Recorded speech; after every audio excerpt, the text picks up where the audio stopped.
नमस्कार, दिन भर की बड़ी खबरों में आपका स्वागत है। मैं हूं परवीन शेख।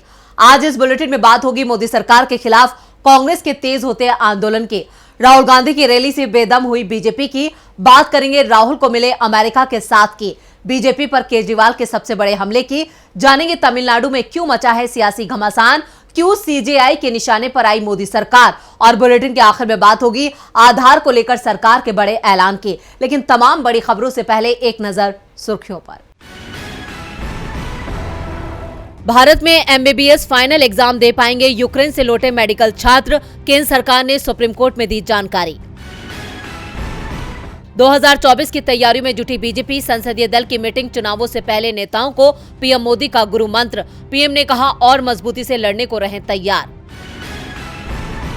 भारत सरकार का 18 फार्मा कंपनियों पर बड़ा एक्शन, खराब क्वालिटी को लेकर लाइसेंस किए रद्द, 20 टीमों ने किया था राज्यों का औचक निरीक्षण।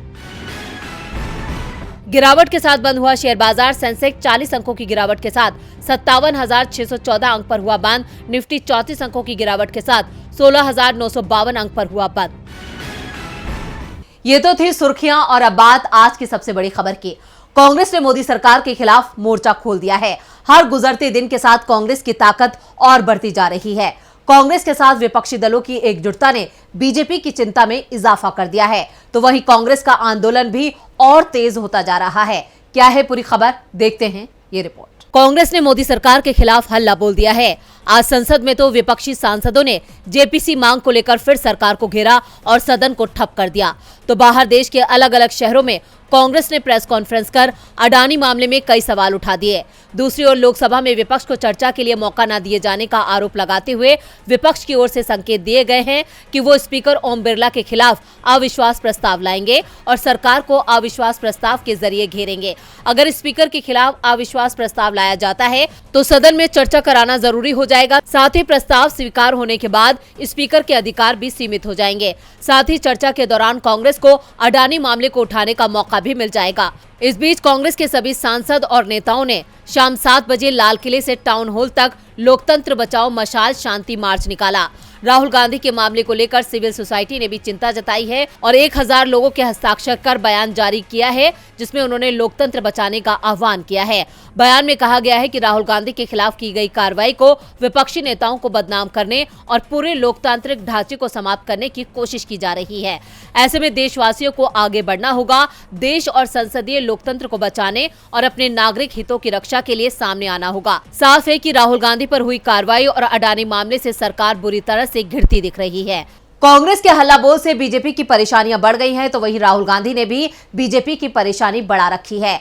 राहुल गांधी इस वक्त न सिर्फ देश में बल्कि विदेशों में भी खूब सुर्खियां बटोर रहे हैं। उनकी बढ़ती लोकप्रियता से बीजेपी में हड़कंप मचा है। राहुल पर दबाव बनाने की बीजेपी की हर चाल नाकाम हो रही है। इस बीच अब कर्नाटक में राहुल गांधी की मेगा रैली होने जा रही है। ये रैली वहीं होगी जहां राहुल ने मोदी सरनेम पर टिप्पणी की थी। तो राहुल को लेकर क्या है कांग्रेस का एक्शन प्लान, देखते हैं ये रिपोर्ट। कर्नाटक विधानसभा चुनाव का बिगुल अब किसी भी वक्त बज सकता है। इन चुनावों को लेकर सभी दलों ने अपनी कमर कस ली है।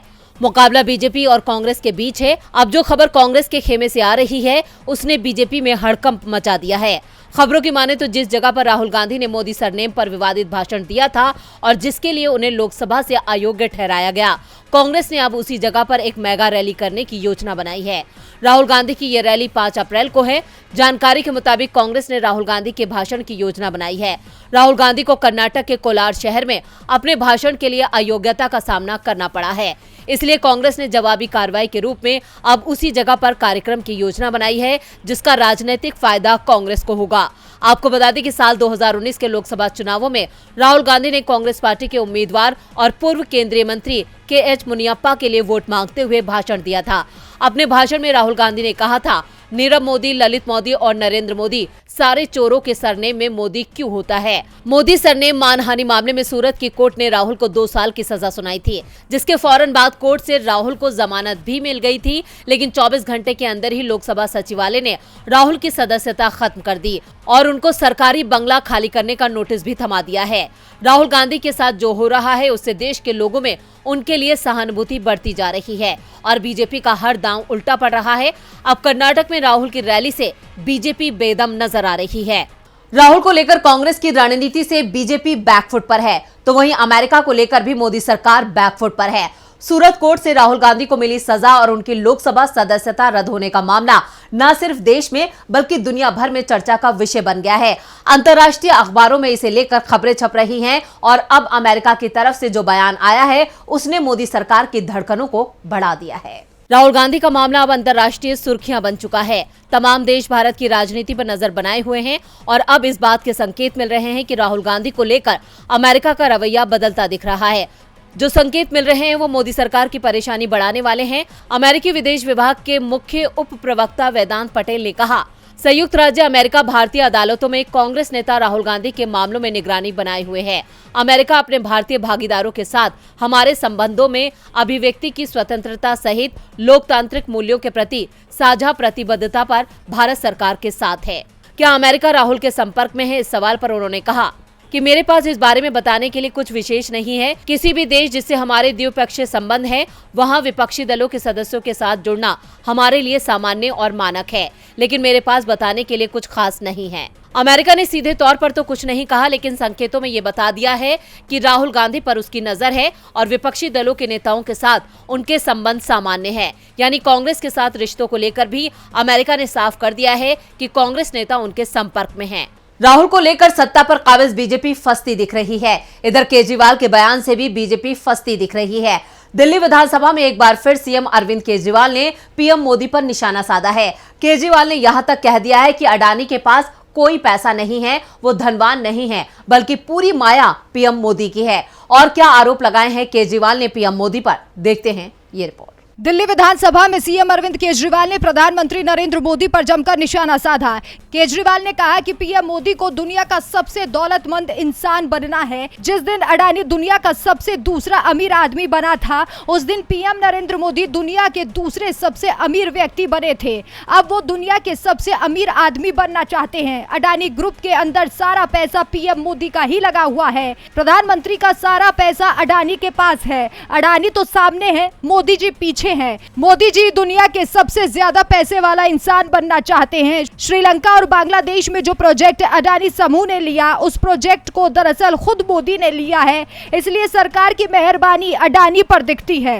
अडानी हर साल 2800 करोड़ रुपए का कोयला मुफ्त में ले जाते हैं। केजरीवाल ने कहा कि देश के प्रधानमंत्री कम पढ़े लिखे हैं, उनके पास पैसा है। पैसा पीएम मोदी का लगता है और दिमाग अडानी का लगता है, और जिस कंपनी पर इनकी नजर पड़ जाती है उस कंपनी पर कब्जा कर लिया जाता है। फैक्ट्रियों पर कब्जे हो जाते हैं। इसके लिए जांच एजेंसियों का इस्तेमाल हो रहा है। पहले कृष्णापट्टनम पोर्ट पर रेड पड़ी और कुछ साल बाद उसे अडानी ने खरीद लिया। ठीक इसी तरह एसीसी और अंबुजा सीमेंट पर छापा पड़ा और बाद में इसे अडानी ने खरीद लिया। मुंबई एयरपोर्ट को पहले जीवीके कंपनी ग्रुप चलाता था। यहाँ पर भी रेड हुई और एयरपोर्ट अडानी के पास चला गया। फैक्ट्री वालों को डराया जा रहा है कि या तो जेल जाओ या कारोबार हमारे हवाले कर दो। दिल्ली के सीएम ने कहा कि पिछले 7 साल में यही खेल चल रहा है।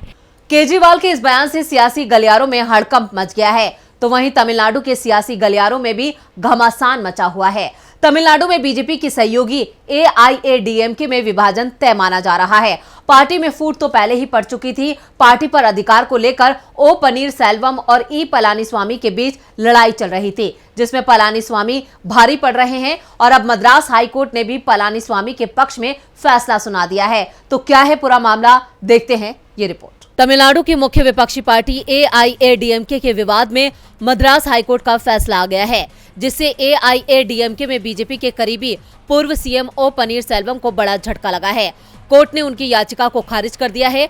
पनीरसेल्वम और उनके समर्थकों ने 11 जुलाई के पार्टी की जनरल काउंसिल के प्रस्ताव के खिलाफ ये याचिका दायर की थी। इसी बैठक में ही पलानीस्वामी को नया महासचिव चुन लिया गया था और साथ ही ओ पनीरसेल्वम और उनके समर्थकों को पार्टी से बाहर का रास्ता दिखाया गया था।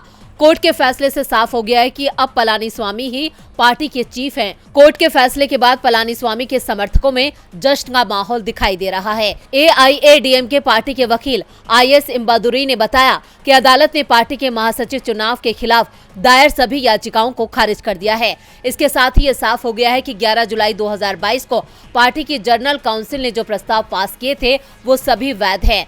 साफ है कि पनीर सेल्वम अब पार्टी के सदस्य भी नहीं बचे हैं।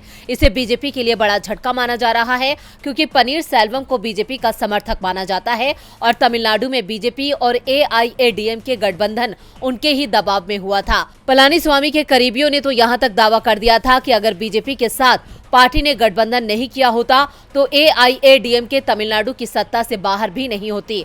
हाल ही में AIADMK ने बीजेपी के कई नेताओं को अपने पाले में करके संकेत भी दे दिए थे कि तमिलनाडु में बीजेपी के लिए वो जगह नहीं छोड़ेगी। तमिलनाडु की ये सियासी लड़ाई फिलहाल थमती नहीं दिख रही है। इधर सुप्रीम कोर्ट में भी मोदी सरकार की मुश्किलें कम होती नहीं दिख रही हैं।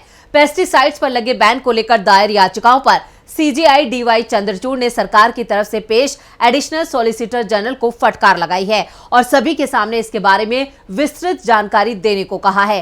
क्या है पूरा मामला, देखते हैं ये रिपोर्ट। पेस्टिसाइड्स पर बैन को लेकर दायर याचिकाओं को लेकर सुप्रीम कोर्ट में सुनवाई हुई। इस दौरान CJI DY चंद्रचूड़ ने सरकार की तरफ से पेश एडिशनल सॉलिसिटर जनरल को कड़ी फटकार लगाई। ये याचिका 116 पेस्टिसाइड्स पर बैन लगाने को लेकर दायर की गई थी। CJI ने ASG से पूछा कि 27 में से 3 पेस्टिसाइड्स पर सरकार ने बैन क्यों लगाया। सरकारी वकील का जवाब था कि हर चीज के लिए एक प्रोसेस है। इस पर CJI ने पूछा कि सरकार में हर चीज प्रोसेस है। सरकारी वकील ने कहा कि वो कमेटी की रिपोर्ट केवल बेंच को बता देंगे। चीफ जस्टिस ने इस बात पर टोकते हुए कहा कि नहीं, आप जो भी हमें बताने जा रहे हैं वो दूसरे पक्ष को भी बताएं। उनका कहना था कि कोर्ट में पेश दूसरे पक्ष के वकील को भी सब कुछ पता होना चाहिए। याचिका में मांग की गई थी कि 116 ऐसे पेस्टिसाइड्स हैं जो अंतर्राष्ट्रीय स्तर पर बैन किए जा चुके हैं, इन्हें देश में भी बैन किया जाना चाहिए। ये सेहत पर प्रतिकूल प्रभाव डाल रहे हैं, खासकर बच्चों के लिए ये खासे हानिकारक हैं। इस तरह की याचिकाओं को तत्काल खारिज किए जाने की जरूरत है, जिस पर CJI का कहना था कि सरकार ने अगर अपना काम ठीक से किया होता तो हमें करने की जरूरत नहीं पड़ती। सरकार को अपना काम ठीक तरीके से करने की जरूरत थी। एडिशनल सॉलिसिटर जनरल का कहना था कि कोई आकर कहे कि इसे बैन करो, उसे नहीं, ऐसा कैसे चलने दिया जा सकता है। उनका कहना था कि बहुत से कॉर्पोरेट इन पेस्टिसाइड्स को डेवलप करते हैं, कोर्ट को इसके लिए इस्तेमाल नहीं किया जाना चाहिए। और बुलेटिन के आखिर में बात आधार को लेकर आए सरकार के बड़े ऐलान की। पैन कार्ड को आधार से लिंक करने की समय सीमा समाप्त होने से पहले सरकार की तरफ से एक राहत देने वाली खबर सामने आई है। तो क्या है सरकार का बड़ा ऐलान, देखते हैं ये रिपोर्ट। पैन कार्ड और आधार कार्ड के लिंक की अंतिम तारीख को एक बार फिर से बढ़ा दिया गया है।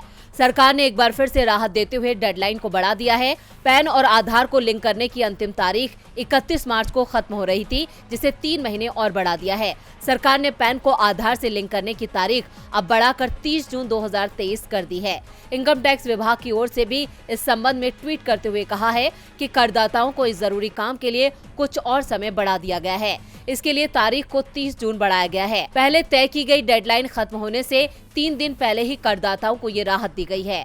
आपको बता दें कि पैन कार्ड आज के समय में सबसे महत्वपूर्ण दस्तावेज बन चुका है, जो आपके किसी भी वित्तीय कार्य के लिए बेहद जरूरी है। पैन आधार लिंक नहीं करने पर आपका पैन कार्ड डीएक्टिव कर दिया जाएगा। अगर ऐसा होता है तो फिर card holder mutual fund, stock market, investment जैसे काम नहीं कर पाएगा। यही नहीं, आज के समय में बैंक अकाउंट खुलवाने से लेकर रियल एस्टेट या अन्य कोई डील करने में पैन कार्ड सबसे जरूरी डॉक्यूमेंट होता है। इसलिए भले ही डेडलाइन को बढ़ा दिया गया है, लेकिन इस काम को अंतिम तिथि का इंतजार किए बिना जितनी जल्दी हो सके निपटा लेने में समझदारी है। तो आज इस बुलेटिन में बस इतना ही। देखते रहिए DB लाइव। नमस्कार।